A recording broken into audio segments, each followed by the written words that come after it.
now come into Carnarvon, and we've set up here at a little caravan park called the Outback Oasis. It's pretty comfy here, only a couple of vans in besides us, and $35 a night with power. It's pretty cool because there's hardly anyone here.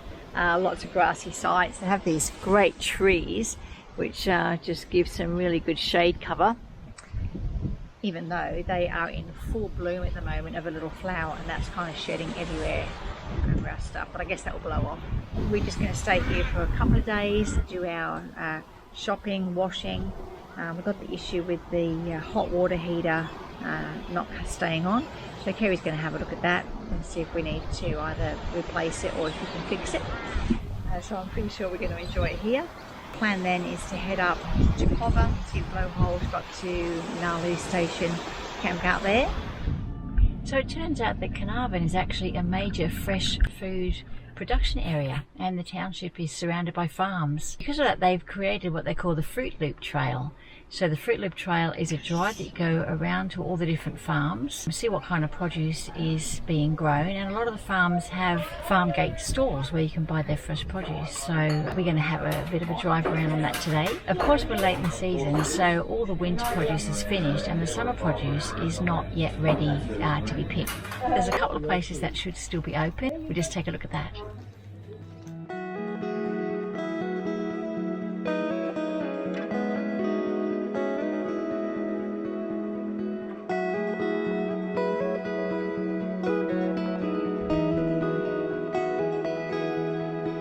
Another local attraction is the Cactus Garden, which has become insta-famous. It started out as one man's hobby 15 years ago and has now become one of the area's local attractions, with some stunning cacti. But something that really fascinated me was the whale skeleton, which had been carefully collected and reconstructed, and showed you just how huge these mammals are.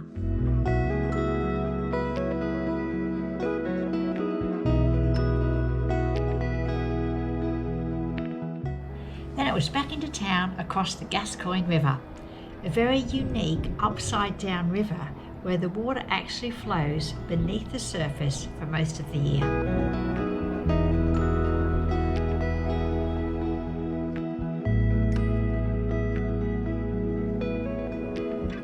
We finished our day back in town with a windy sunset walk down near the water, making our way along the historic tramway to the old Whitlock Island station.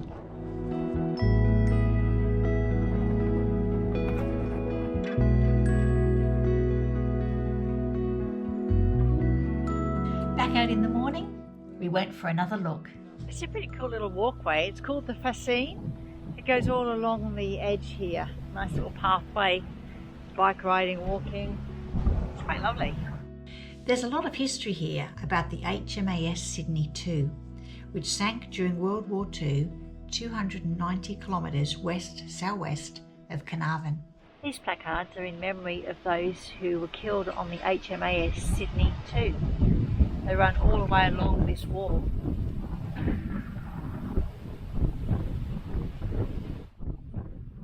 This is a pretty exciting day, Kerry. Where are we today? Space Museum. Yeah! Carnarvon Space and Technology Museum. We're thinking about all our grandkids that we would absolutely love to be taken through here today because we know they'd have so much fun. How cool is this playground?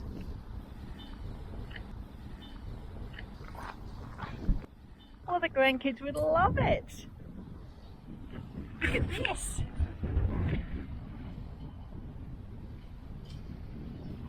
Oh, so much fun here for them. Welcome to Carnarvon Space and Technology Museum. The museum has been set up to showcase the important but almost forgotten role Carnarvon played in the NASA manned space flight program of the 1960s and 1970s. We had a lot of fun here. Some of it was just like a trip down memory lane. And the rest of it was fascinating facts.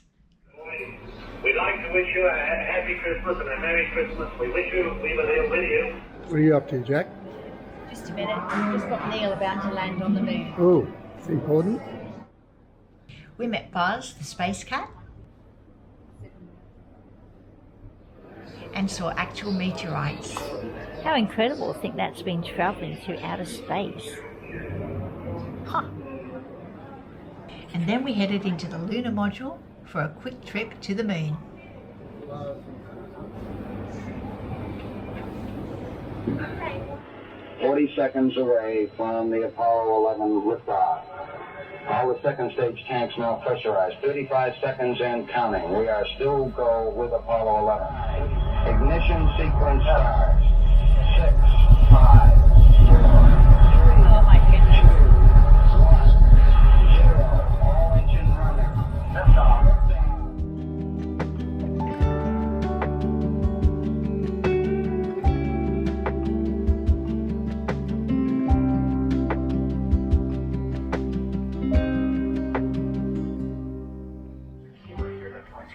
We spent a good couple of hours here and definitely thought it was worth the money.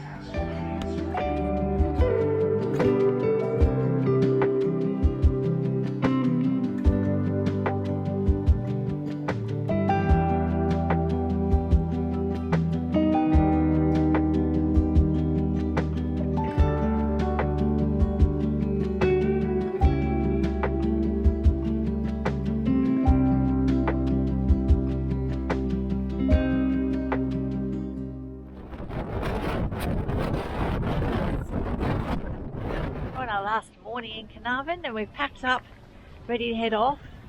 Just got to pick up a couple of things in town, grab a coffee. So today I think is the windiest day of the week. It's going to get pretty powerful tonight, but then it's supposed to drop off for a few days, so we'll lessen anyway. So yeah, we're going to head out to Quobba station.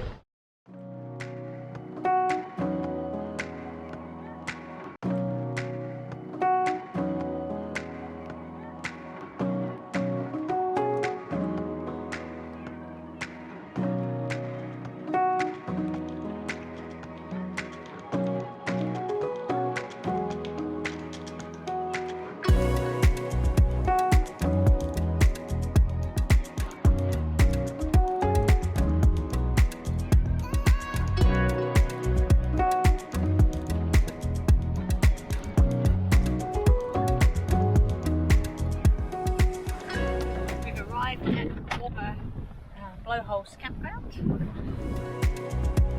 This lagoon out the front of the campsite is called the Aquarium, and it's said to be spectacular for snorkeling. But today, with the strong winds stirring up the sand from the bottom, we decided not to go in.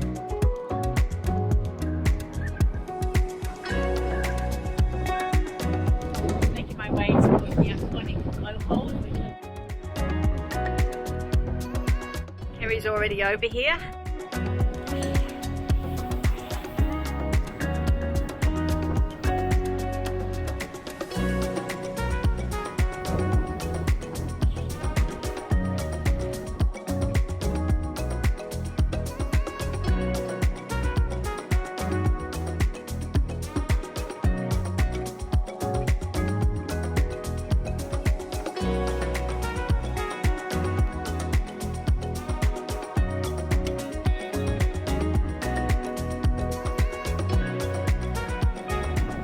We've left Quobba Blowholes campground and heading up to Gnaraloo to 3 Mile Camp.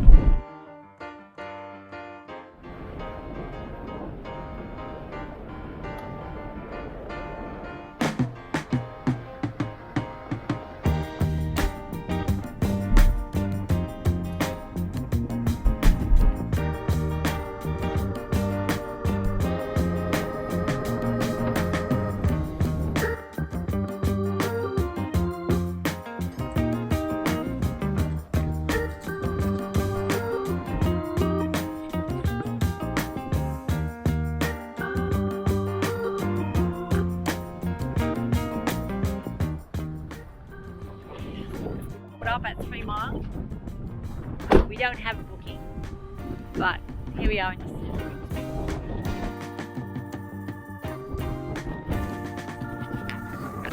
Gonna find the office, see if we can get ourselves a campsite. Alright, so there's no one here. Kerry's just gone back to the car to get a phone. It just says you should grab a site, and then check in during shop hours, and then it gives you a layout here of the campground. Yeah, so we just need to take a photo of what's available, what's taken, and we can pick something.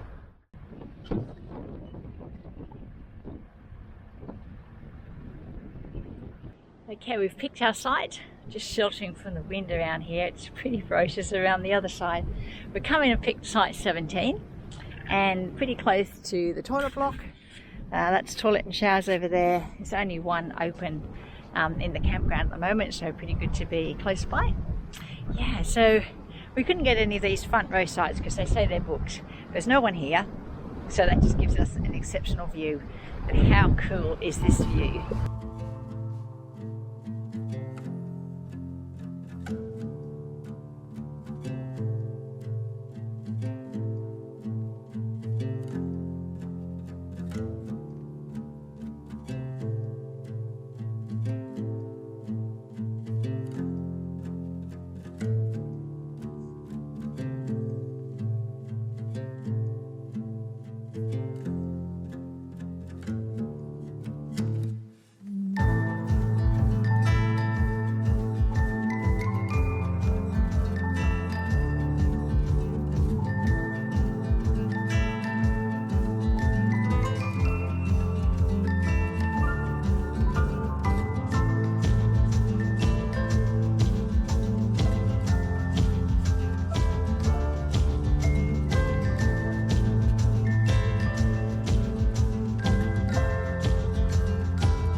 Down here to our right is the part they call the lagoon, which is for snorkeling.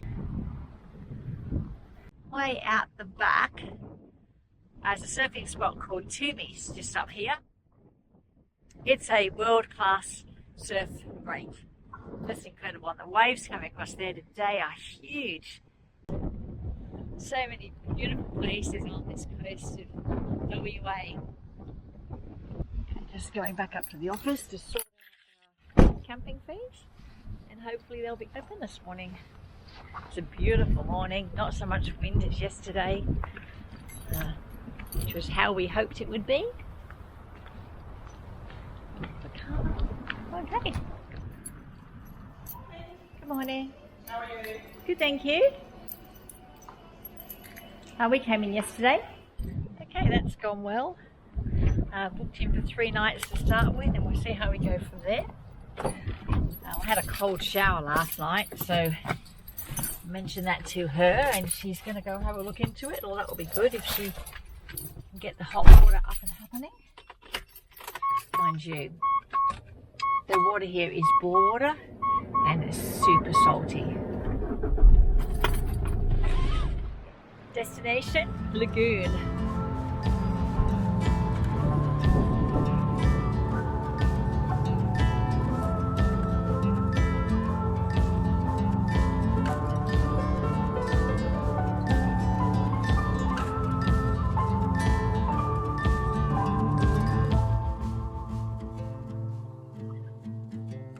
Morning everyone.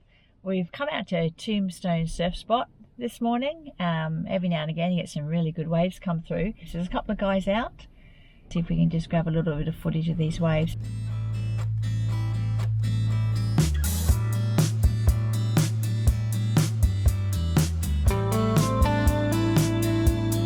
The waves aren't the best today, but you can see how it would line up in the right conditions.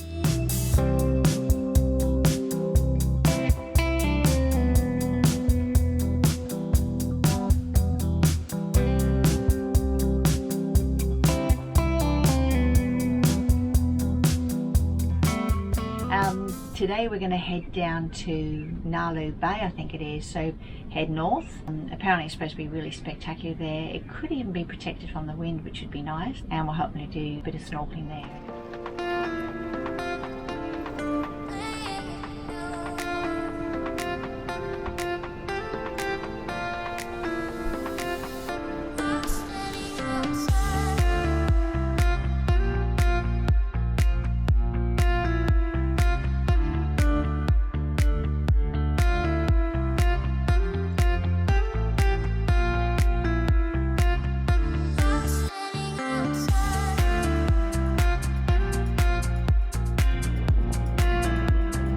you don't have a caravan or a tent, you can stay at the homestead in this accommodation.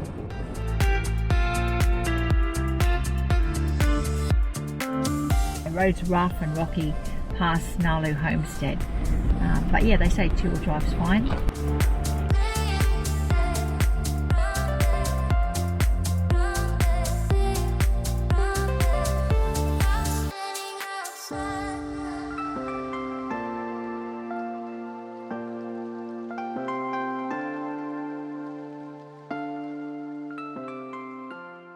Well, we've arrived at Nalaroo Bay. What do we think? First impressions? Pretty spectacular place. Oh, spectacular. Take a look at this. How beautiful. The colours there. Now we've got to go find some coral. Yeah, got to go find some coral for snorkeling. You can't drive along the beach here, but you can come down and park on this area inside these, what do you call those things, Kerry? Bollards. Bollards, yeah.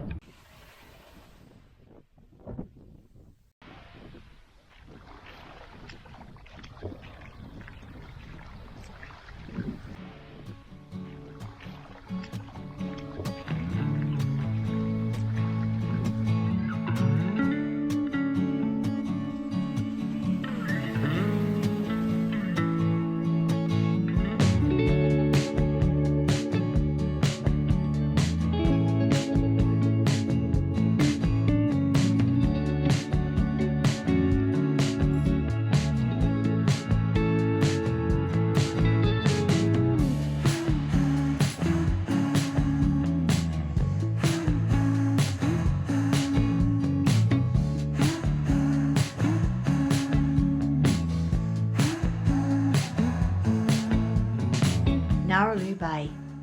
Such beautiful colours here. We enjoyed our snorkel. There was quite a few fish and a variety of corals. We walked up around the bend and then drifted back. But the drift was really strong, so you'd want to be cautious and monitor where you are. Beautiful spot.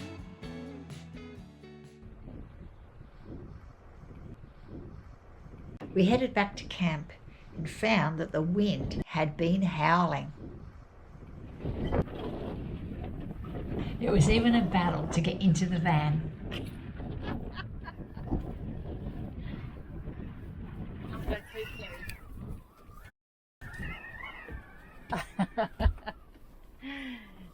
Windy afternoon.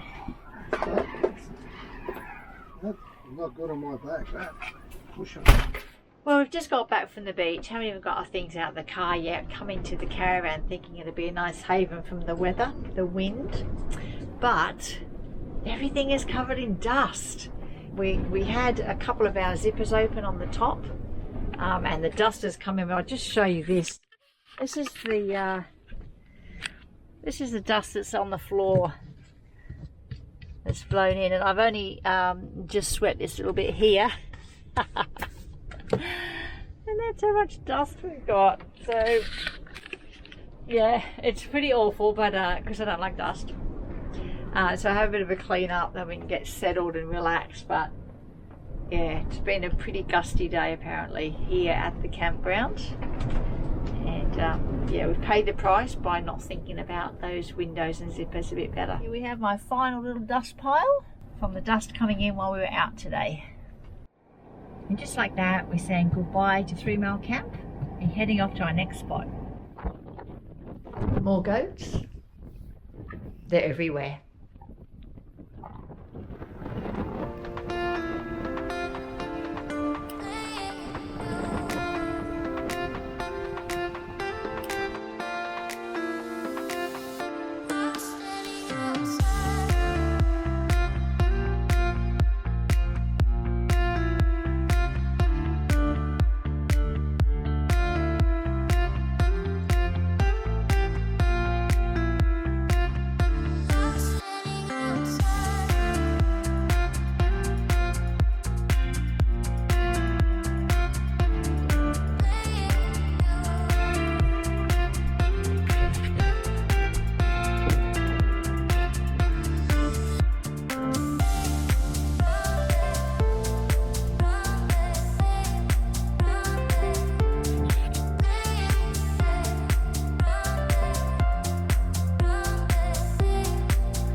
The office is closed, so we get settled and come back later. There is a little shop that's open during the season. I've heard they do a really good mango smoothie, so a bit disappointed that they're not open, but I can't complain about everything else. Well, we've just arrived here at Red Bluff and got ourselves set up, having a bite to eat. But look at this spot. I'll just show you out the window. It's windy out there, but look at this great spot right on the ocean front here. This is such a cool spot. I love it here. Got a little breakfast table.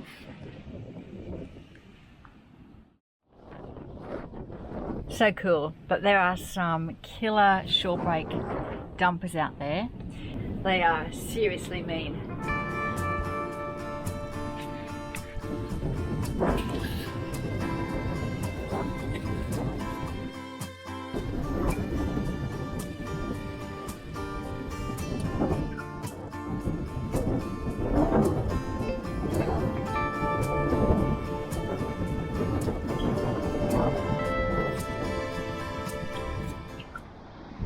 Morning everyone. Oh, what an absolutely beautiful morning here at Red Bluff. Just coming out from my morning cup of tea. Definitely the best part of the day before the wind picks up. It's low tide at the moment. Dumpers aren't crashing so big. It's been different for us. Not since the East Coast, back over in Queensland near Agnes Water, did we actually see big waves. So this has been pretty special being here. It's always entertaining watching the ocean, watching the waves. Good morning, Jack. What are you up to? Oh, hi, Kerry. Well, we're just having a nice cup of tea out here with a beautiful view like this. You should come and join me. I will do. I'll go get my cup. Okay.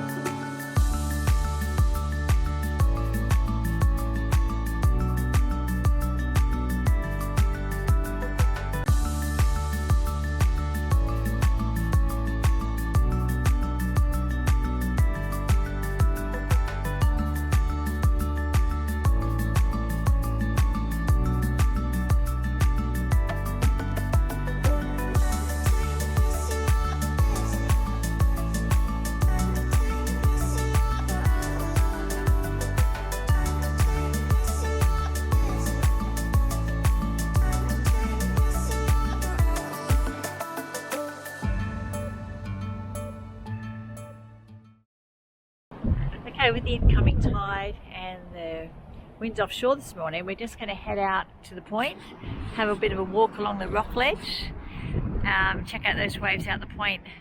Should be a couple of guys out there surfing soon. Oh, apart from campsites, they also have these little shacks that you can hire. It's got some beds in them, shutters that you can open and close. Yeah, about $35 per person a night, I think. This one's right on the beachfront. Oh, beautiful spot.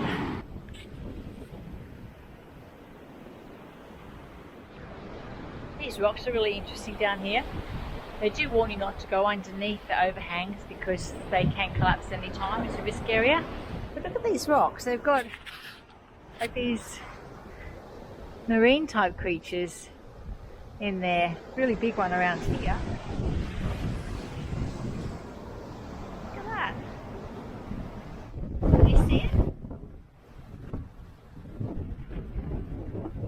Completely fascinating. Oh, they're everywhere.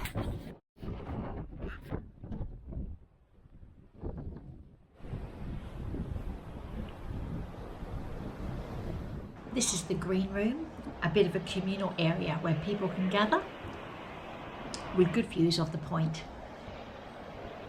Okay, let's go, Kerry. So they call this little place the Stonehouse. It's another little spot that they rent out here for accommodation, and this is where it is, high up on the hill, overlooking a bluff there where the surf waves come in, and all along the bay.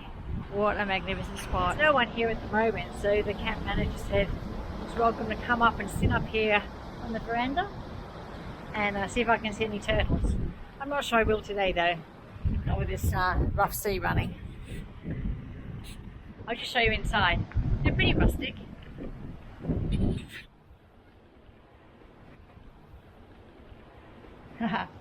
This looks like it's the kitchen. Got a sink. Maybe someone sleeps up there. Shelf. Bedroom. Oh, fireplace in here. Interesting, isn't it? Rustic. It'd be fun though. We go back down to the rock platform and head out to watch the surfers.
It's a beautiful morning here at the Red Bluff on Quobba Station. What a beautiful part of the world.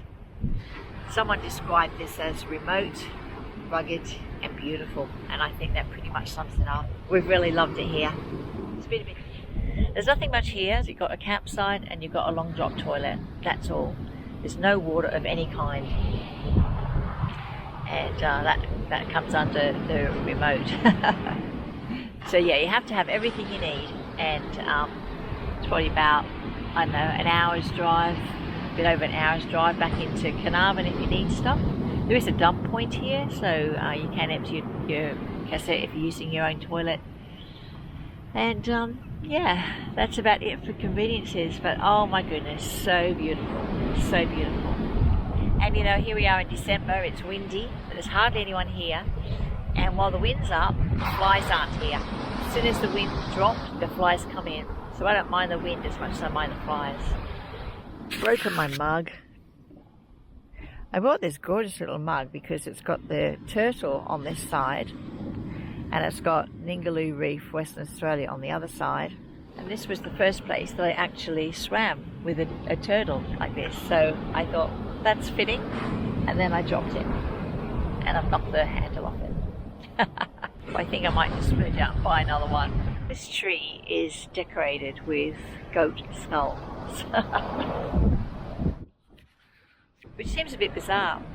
But as you drive around the property, there's actually, you come across heaps of goats.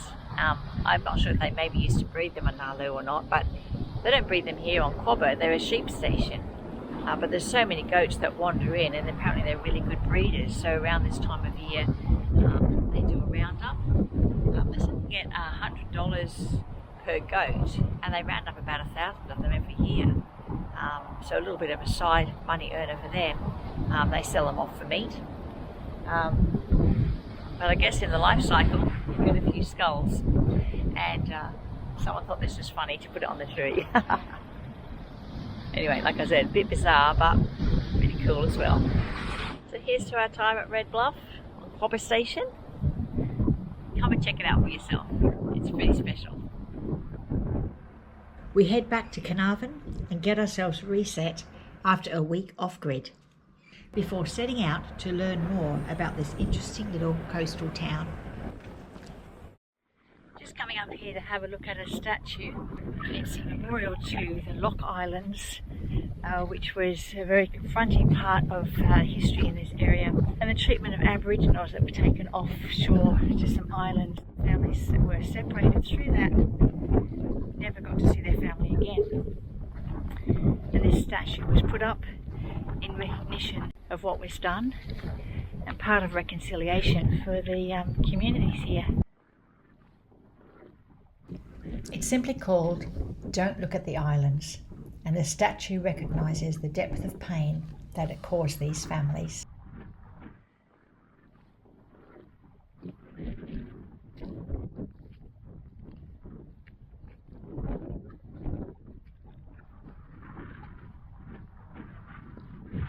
Another place of local interest here at Carnarvon is the 1 Mile Jetty Centre, which is at the old 1 Mile Jetty, and it's their local museum. As a growing pastoral area in the late 1800s, the Carnarvon community pressured the government for a port, and in 1897 the 1 Mile Jetty was built. Its purpose was to export livestock and wool, pearl, shell and sandalwood, and import supplies and passengers to the Gascoyne region. The jetty was linked to the town by a tramway, and the jetty transport system and diesel locos were in use until 1966, when the ship stopped calling and road transport took over.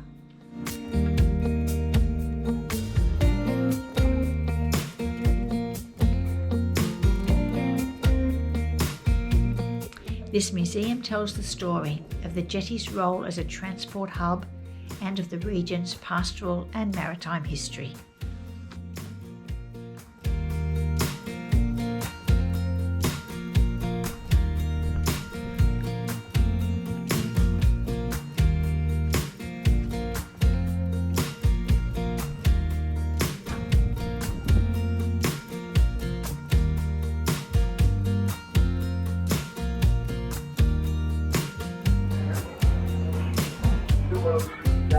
This museum houses an HMAS Sydney 2 and HSK Cormorant display. That battle that took place just off the Gascoyne coast in 1941. And this is one of the lifeboats in which 46 German survivors came ashore. This site also houses the original Lighthouse Keeper's Cottage. It was built in 1898 and has now been restored. It was home to lighthouse keepers and their families until the late 70s. Also on site is the original lighthouse head, which has been relocated here. A couple of the volunteers here had their own personal connections to the Lighthouse Keeper's Cottage, and as we wandered through, it was fascinating to hear some of their personal stories. Or Dad and Mum used to go to a dance out of town. It was called Yankee Town in those days. Mm-hmm. And we used to go out there, and I'd take my blanket and my jammies, and I'd go in my jammies. My uncle would pick us up at the town beach, and we'd go out in his truck, and I'd sleep underneath the form with a lot of other kids, and Mum and Dad danced all night, and then they'd bundle us up and bring them to come home on that. Yeah. Incredible. About midnight. And that brings us to the end of this episode as we get settled in for Christmas. So we hope you've enjoyed it, and we just want to say thank you so much for watching. We really appreciate your support. So look after each other. We'll see you in the next one.